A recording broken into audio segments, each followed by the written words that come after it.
عمراني فرخدنا ريبر آپو هم بحضرا دیدش شمید سالمگرا به کملا به پس یا به اخلاق یا نف دولتی دیدشی ريبر انسان ريبر آپو گام شرمزار بکن همه دنگ روشاوا همه دبستانا گوانت دمون شاگرد ريبر آپو جروشاوای آزاد جبا کوی روشنا دستوری همچار به دل فوز دایی رفا بیشی برخواتانا عمرانی بیشی برخواتانا عمرانی بی سراغ جیان نابا بی سراغ جیان نابا هر بیشی برخواتانا سگناویا پیروز برخواتانا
جبو کملوی بو یک لهم بره ما خواستم ده شخصی ريبر آپو دا گلن هنمه گلن کار وقت نبکن ما طور بکن یکو حیا ایرانی بر خدا نه فکر فلسفه ريبر آپو تکاشینا 50 سالی ريبر آپو به سرک جیان نابه شخص شهیدن بنداوا تشرینه ده هم همو شهیدن تفگر آزادیه ببیرتینن و برای همه دست پروگرامی خوابی کن جبو شهیدان روز حضورا سگنا ريبر آپو ده هم تخگر از گرتن را وستن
Amit Bangi Dista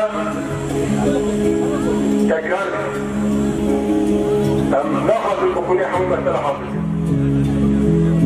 ديسا براسية حاضر قالوا ديماشي براسية نشاور ما بتقدر عايز تعطيه وبديت بقطيعنا من راكنا العمر بعد هون طريق قضية في عادية بحضار سنة مش ماشي الغلطة لما حضار سنة عادية وقت يتسالي كده وضرباتي وانا ما كنا في الكاكي وانتبه بحضر بك يلي خلوتك جبات سياسة يخونون خالي بالكامل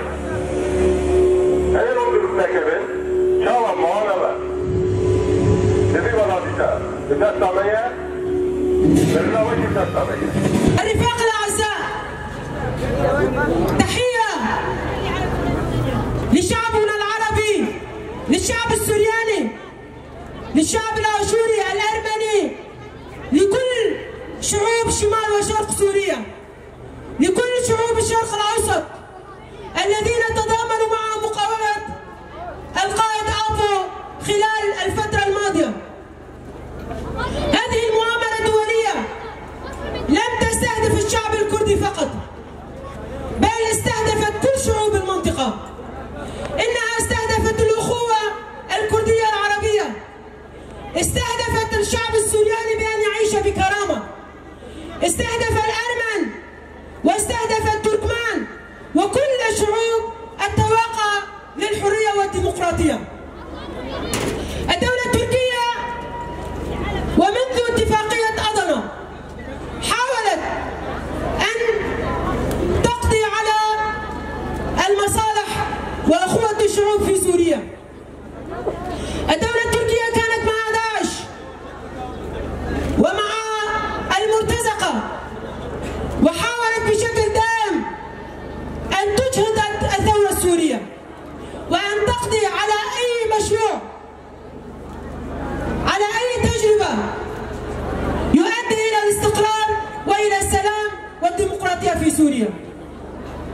واليوم الدولة التركية تمنع من أن يتطور أي حل مسالم في سوريا، واستبعاد المكونات السورية من اللجنة التحضيرية، وأيضا استبعادها من الحكومة الانتقالية هو امتداد وهو نتيجة ضغط الدولة التركية على حكومة دمشق.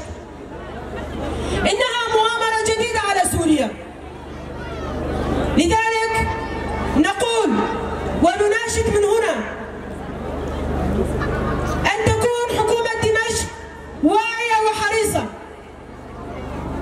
الدولة التركية هي أول دولة خانت أصدقائها،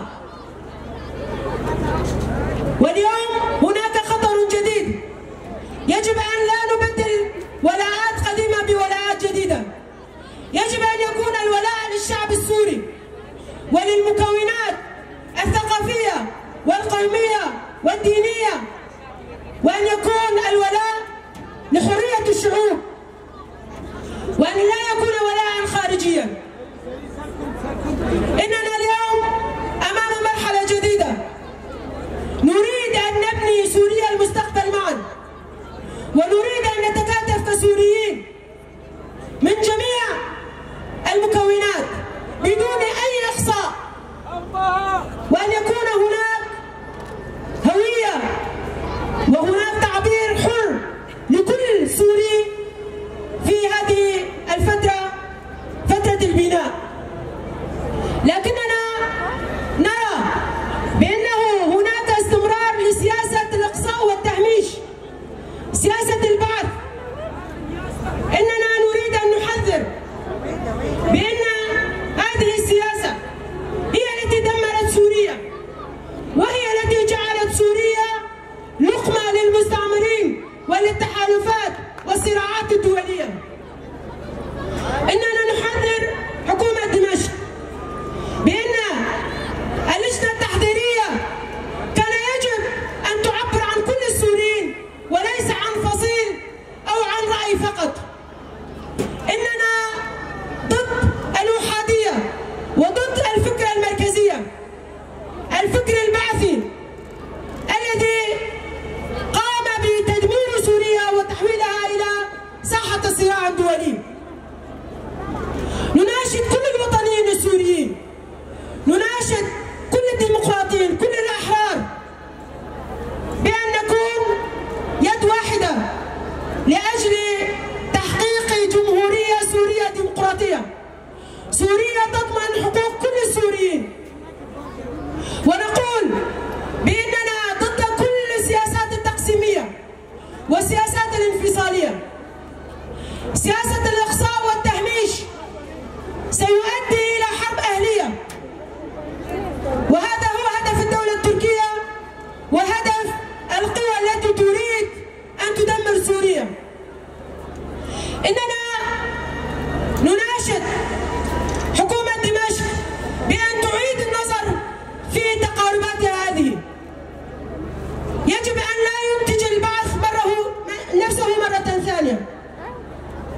واعتمد سياسة الحزب الواحد، العلم الواحد، الدين الواحد والمذهب الواحد. فسوريا هو تنوع ثقافي، ويجب أن يكون هناك مشاركة لكل الهويات. إن المحاولات والتقاربات التي تفرض نفسها باسم إرادة السوريين هو أمر مرفوض من قبل شعوبنا في شمال وشرق سوريا وفي كل سوريا. ومن هذا المنبر إننا نوجه نداء بأن يتم العمل على مؤتمر وطني تأسيسي يقوم بوضع خارطة طريق لسوريا المستقبل، وأن يكون هناك مشاركة فعلية من قبل الإدارة الذاتية وقوى سوريا الديمقراطية التي تمثل إرادة شعوب المنطقة. ويجب أن نعمل من أجل حوار سوري ونبدأ بالتصافح والتسامح بيننا، لأن كل الفعاليات الانتقامية والثأرية ستؤدي إلى تشرذم وتمزق السوريين بشكل أكثر. فمن هنا نقول بأننا كشعوب شمال وشرق سوريا لدينا تجربة، لدينا فكر، لدينا قوات، ولدينا الإرادة بأن نتكاتف مع المحافظات الأخرى السورية لأجل سوريا ديمقراطية تعددية لا مركزية.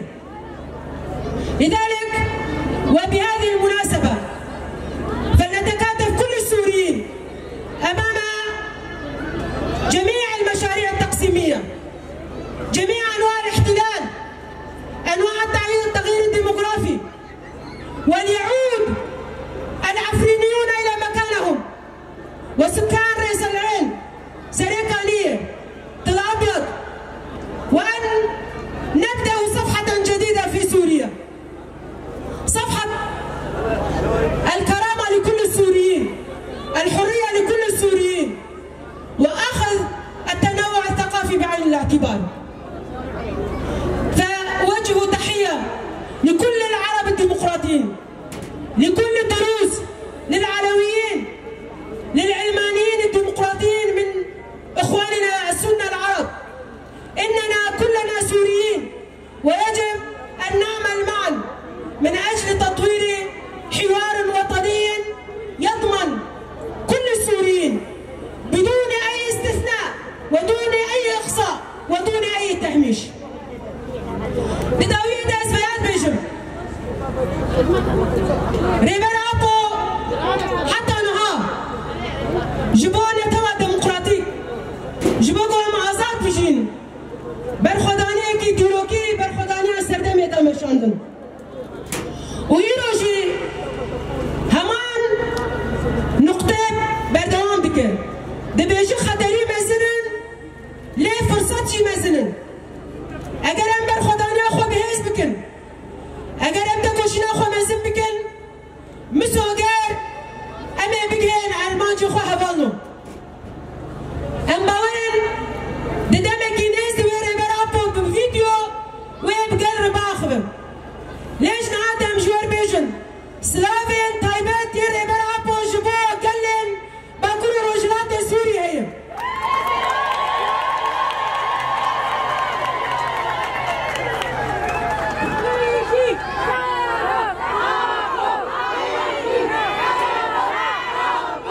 بيجي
السوريين.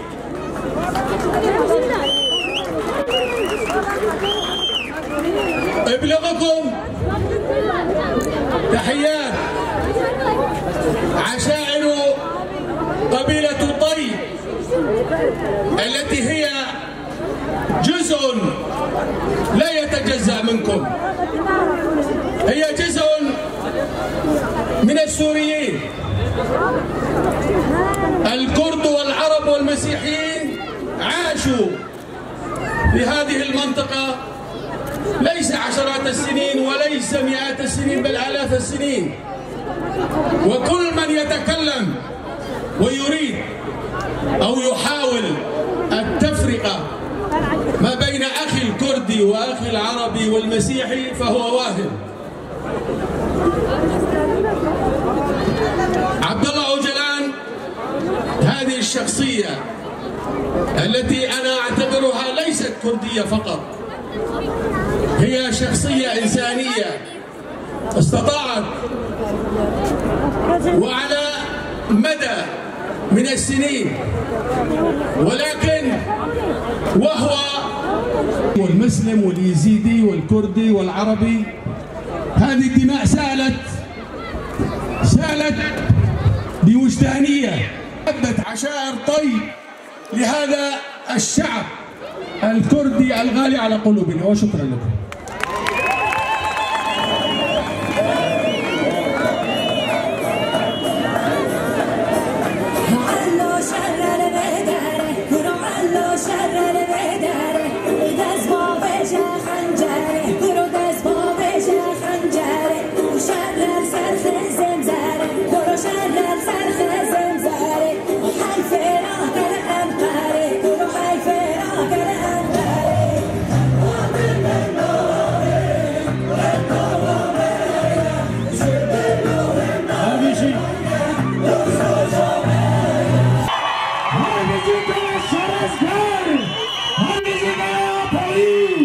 Hadi